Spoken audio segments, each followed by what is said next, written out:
Hello everybody, my name is Kenley and this is Scales by Ken. He does not want to come out. He just wants to be involved, so Marvin everyone.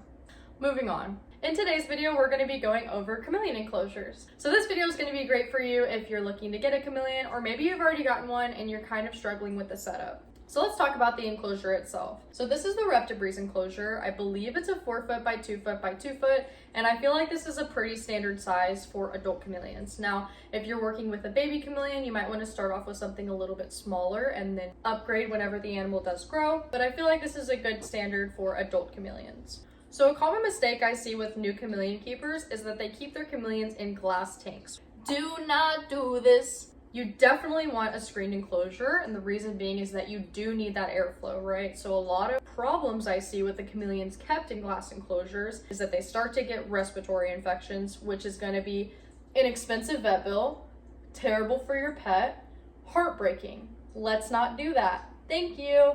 Anyways. So the Reptibreeze enclosure does not actually come like this. This is a little bit customized, and this was customized from Marvin's previous owner. So Marvin's previous owner added in the back walls and the bottom for this enclosure, which is really great. I would highly recommend doing this. If I were to get another chameleon and set up another enclosure, I would do it this exact way. So a couple of things that are actually built into the enclosure itself include the misting system, the brackets, and then a food bowl. So let's touch on all of those. The misting system, I would say, is an absolute must whenever you're building your chameleon enclosure. You need a misting system. Can you manually mist every day? And the answer is technically yes, but the misting system is going to save your life. The amount of times I mist in here, I would never do it manually. And the amount of misting that you're gonna need each time you mist, just go ahead and skip your little pump sprayer thing in this thing and go ahead and install a misting system. The other thing already installed in this is going to be the brackets on the side. The brackets on the side make hanging anything in the enclosure 10 million times easier, whether it's branches or potted plants. I would never go out without the brackets, and I honestly wish I had more. So right now there's only 4, 2 on each side, 1 on the top, 1 on the bottom on each side, which has made hanging anything 10 million times easier. So I highly recommend going with the brackets. I see people kind of snake fishing line and stuff through the screen, but honestly, I think the brackets kind of support it more weight and isn't going to cause any damage to any of the screen. The last thing built actually into the enclosure is this food bucket, which was already put in there by the previous owner. I don't really use it. I honestly just keep a little thermometer in there that reads the temperature and the humidity, and it's just become a glorified thermometer holder at this point. So I wouldn't really recommend building one of these in there unless you only plan on feeding that way, which some people do. However, I stick mostly to hand feeding to kind of develop trust between me and Marvin. So honestly, I would ditch the whole feeding bucket thing. Another thing to the actual structure of the enclosure is this is on a plastic garage shelf. So this shelf I purchased from Facebook Marketplace because I love a good deal. I love a good deal. I know you can get them at Walmart, Home Depot, Lowe's, places like that, but these ones in particular are super, super, super important, and let me tell you why. With the amount of misting that you're doing in this enclosure, you are going to get a lot of buildup of water at the bottom, and standing water is just asking for harvested bacteria, which is something we absolutely do not want. So the reason this sits up on a shelf not only makes it look a little bit prettier and kind of lifts him up a little bit, but it also acts as a draining system. So underneath the shelf, you'll see kind of a big plastic bin, and that's going to collect all of the water. And honestly, what I did is I just drilled holes in the bottom part of the enclosure in order for that water to seep down through. I see some people doing like a catch tray in some of these enclosures, which I wouldn't recommend because again, it's just collecting a lot of standing water, which is just going to harvest bacteria inside his actual home. Whereas the draining system takes all of that nasty water out, puts it at the bottom, and that gets cleaned out once weekly, right? Another huge mistake I see people in chameleon keeping, whether they have an adult, baby, glass enclosure, screen enclosure, is using fake plants. This is kind of a controversial take. I feel like a lot of people just don't want the extra maintenance of taking care of live plants, and that's why they resort to fake plants. And honestly, I'm not much of a plant person. Well, at least I wasn't whenever I first got him. Since I've gotten him and filled his tank with live plants, I've become a crazy plant lady, and they're actually not as hard to take care of as I originally thought. Because of how much misting is going on in here and the lights and everything that's happening, really haven't had a ton of trouble with keeping these plants alive. So I see some people have problems with that, which honestly might be because of their UVB light, how hot they're keeping their enclosure, all of the above, who knows. The entire reasoning behind even setting up an enclosure is creating a place where Marvin can thrive, be safe, be secure.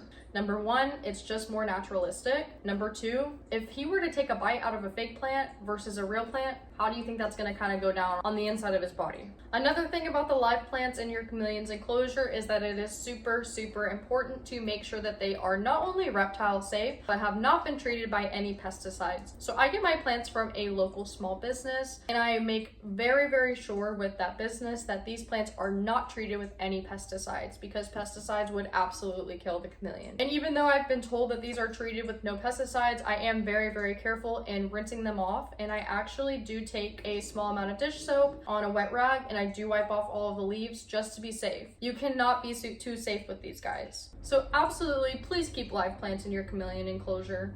If you were kept in an enclosure, would you want a fake bed or would you want a real bed? Come on, let's be for real.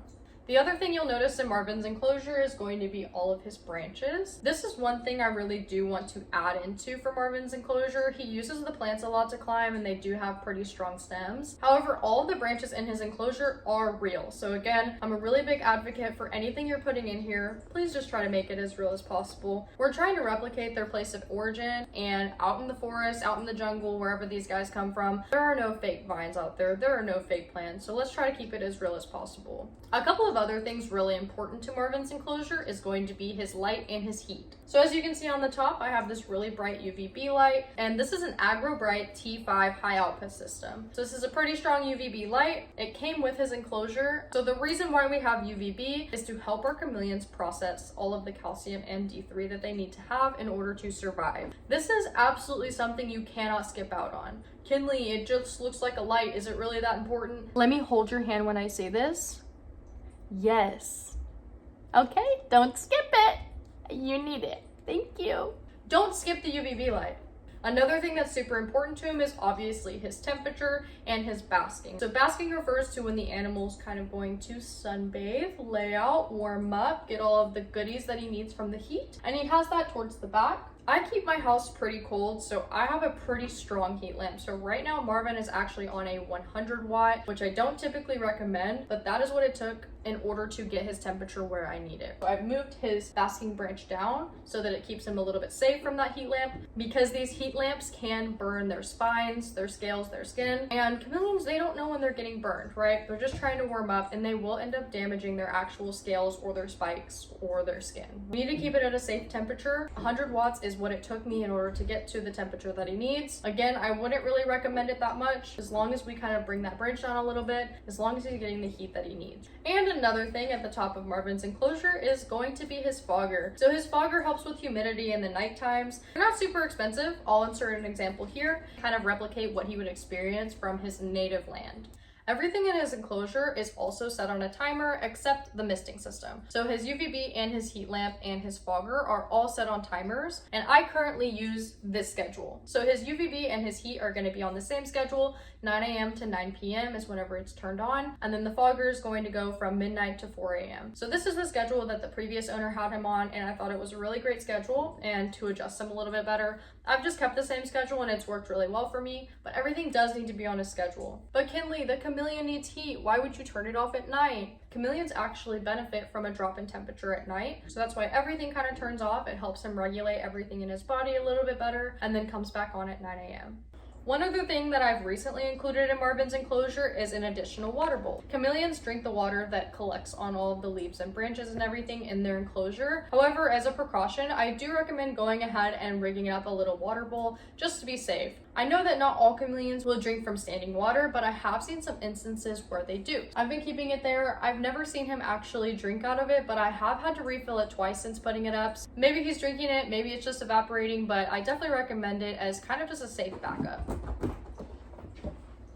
I will say it time and time again, chameleons are very, very, very picky, and their enclosure needs to be absolutely perfect in order for them to thrive, which really should go for any reptile that you have, but chameleons in particular, there is no room for error. There is no cutting corners. I would never go without UVB. I would never go without heat. I would never go without a fogger. I would never go without a mister. These things are so important.